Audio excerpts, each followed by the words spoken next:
এমন বান্ধব পাইলাম গাজীপুরেতে, হায়দরদি এনায়েতপুরি।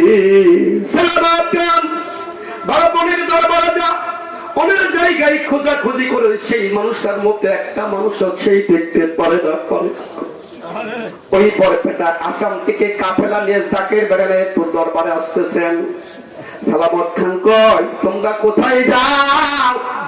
ওই জাকির বেড়া বলে আমরা বাংলাদেশে আমার পীরের বাড়িতে আমরা যাইতে সুরজ শরীফ করার জন্য। সালামত খা কয় আমাকে তোমরা নিয়ে যাইবা, নিয়ে যাইবা। সালামত খাকে সঙ্গে নিয়ে জাকির বেড়া নিয়ে পুরুপার দরবার শরীফে আসেন। সালামত খান ঘুরতেছে, দরবারে দেখতেছে, কিন্তু মুরিদের দরদি আমার জিন্দা পীর খাজা বাবা এনায়েতপুরি শেওড়া তলায় বসে জাকিরদের মধুর বাণী শোনাইতেছেন। সালামত খান ওই মানুষের ফাঁক দিয়ে টাকারা দেখে ওই যে সুন্দর মানুষটাই গো,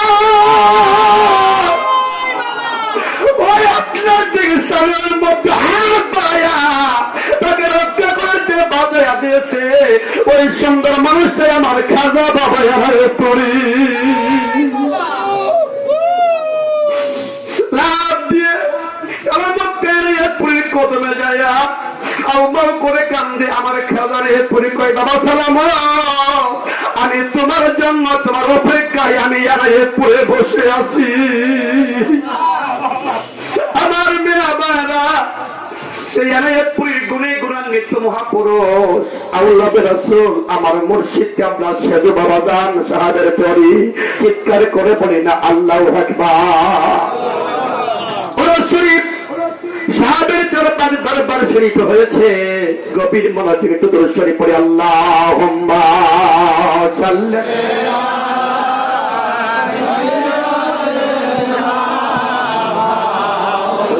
আলা মুহাম্মাদ সাইয়্যিদিনা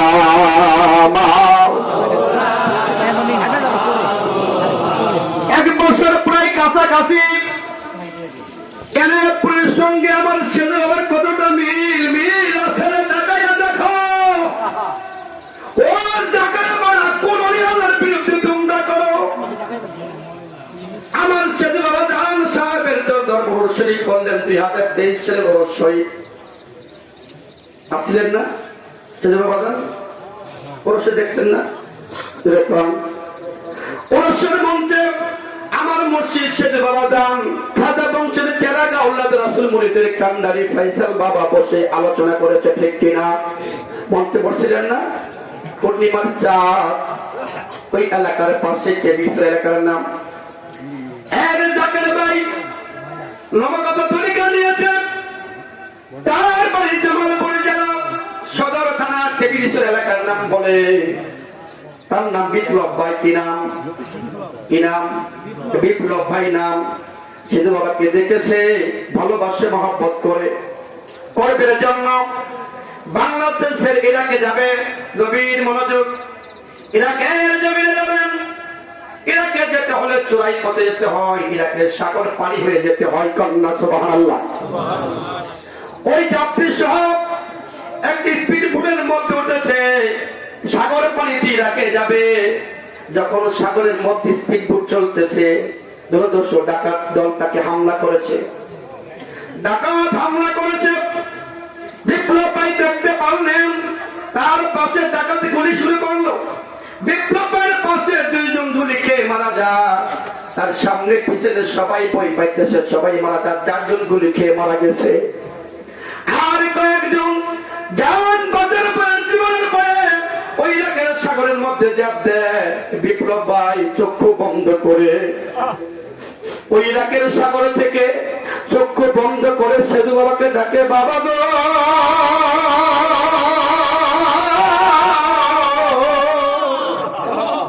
তুমি না সাহেবের দরবারে বঞ্চন করতে বড় বাস করেছিল বাবা। মুড়ি পীরকে কখনো বলে না, আর পীর মুড়িকে বিপদ থেকে রক্ষা করে দাও। আজকে আমি বিপ্লব তোমাকে ভালোবাসি, শোনো বাবা, ফাইসাল বাবা সাহেবের চরি। তুমি